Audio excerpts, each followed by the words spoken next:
I recently just got a steadfast bootstrap from Glacors, and I got 47.3 mil from it. I sold them on the Grand Exchange. So I wanted to do a guide on how to kill these things. They're really not that hard to learn how to kill. I mean, it's pretty hard for them to KO you. Unless you're really not paying attention, you're pretty much safe. So this method I'm showing you, you really don't need any food at all, and all you need is gutters. Here I'm going to show you the basic equipment you should be wearing. So this is pretty much welfare gear. It really doesn't really matter what you wear to the Glacor, because your hits will be given a huge boost from the Stone of Jaws. But you still want to use only fire spells. You can use Firebolt with Chaos Gauntlets or Fire Surge. Either way, they're still gonna hit a pretty big amount on the Glacors. If you're familiar, you can either bring a Unicorn, Pack-Yak, or Bunyip. What you don't want to bring is a Terror Bird or the Turtles, because they tend to be pretty aggressive and they will kill the glacytes for you before you want them to. And this is pretty important, and I'll explain why later. So I'll start killing one and explain as I go along. So the big spikes that they're sending out can hit you for half of your hit points. It's not half of your hit points as in half of your level, it's half of your remaining hit points. Right now they're using range. As soon as you get the Glacor down to about half health, it's going to send out its glacytes. Now these glacytes attack using melee, and they all have different abilities. What you want to kill first is the sapping glacyte. The sapping glacyte drains your prayer.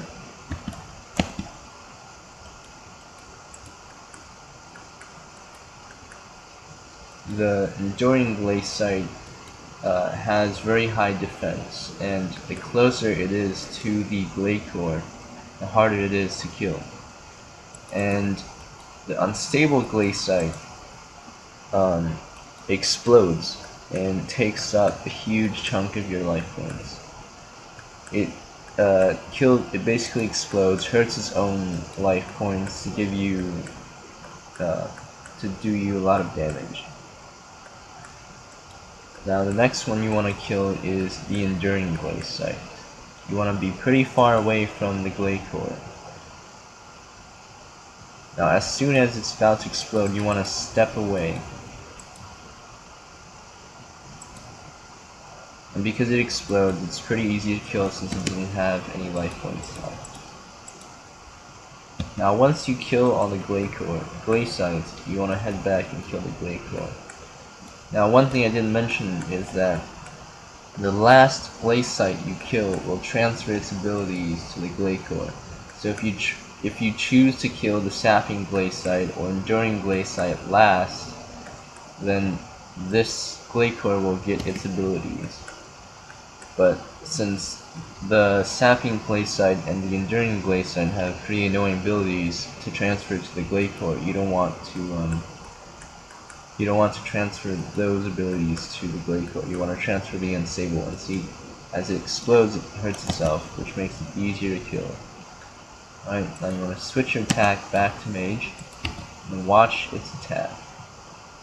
So it's attacking using mage.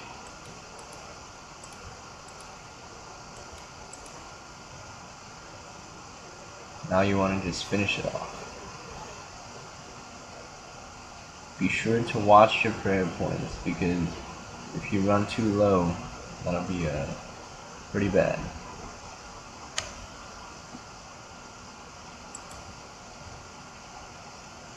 You want to step away as soon as you see those spikes, because it'll hurt you for a decent amount of damage.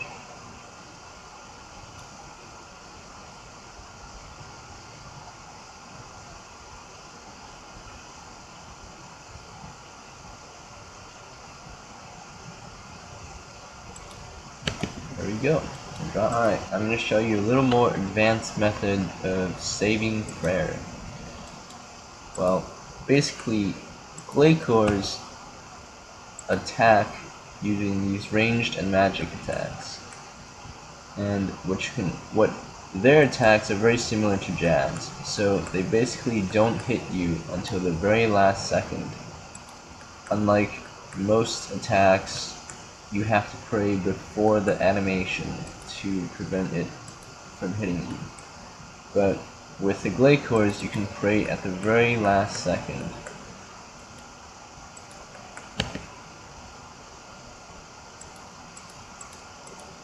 Oh fuck. Okay. So, you want to attack the sapping glacyte first.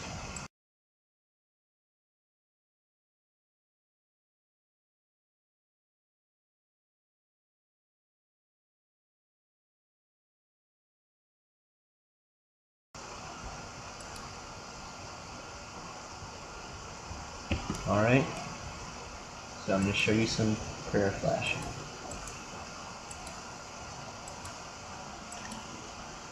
You can do this at the very last second to save prayer, but you also got to watch out for his other attacks. You want to be doing this on a low pin world.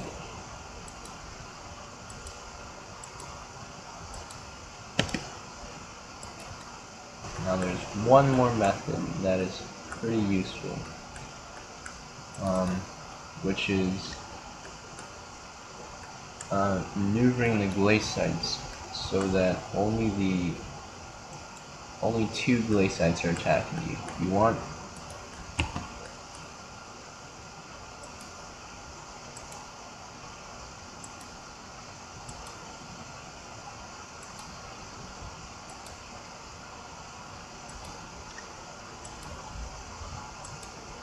just switched attacks, so you want to be watching for that. Sometimes it'll try to juke you out, send those big spikes along with a attack switch. Alright, so you have all your glacytes pulled over here. Oh, I just lost my prayer. Alright. So you have all your glacytes pulled over here, right? Now you want to step over it like that and pull all of your glacytes into a line. Now this way you don't have to watch out for the unstable glacyte, because now you can just fight them one at a time.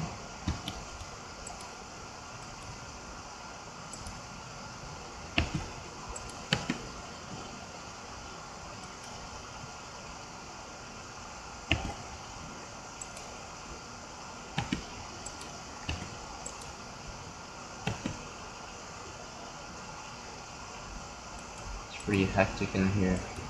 If there weren't as many people, I'd probably be doing a lot better right now.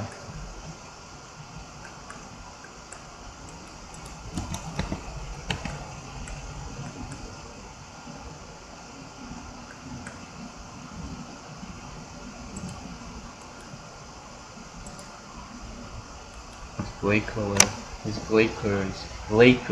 Glacor is blocking my glacytes. I can't even move them anymore.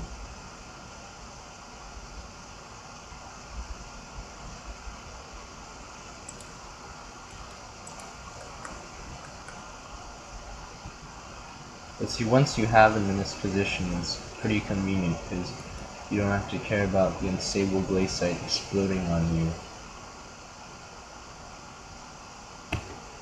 You also take much less damage from their melee attacks.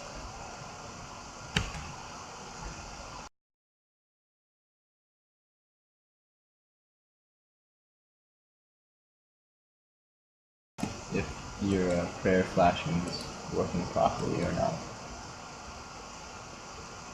Alright, and that's it for the Glacor guide. Hope you enjoyed it. Hope this helps you.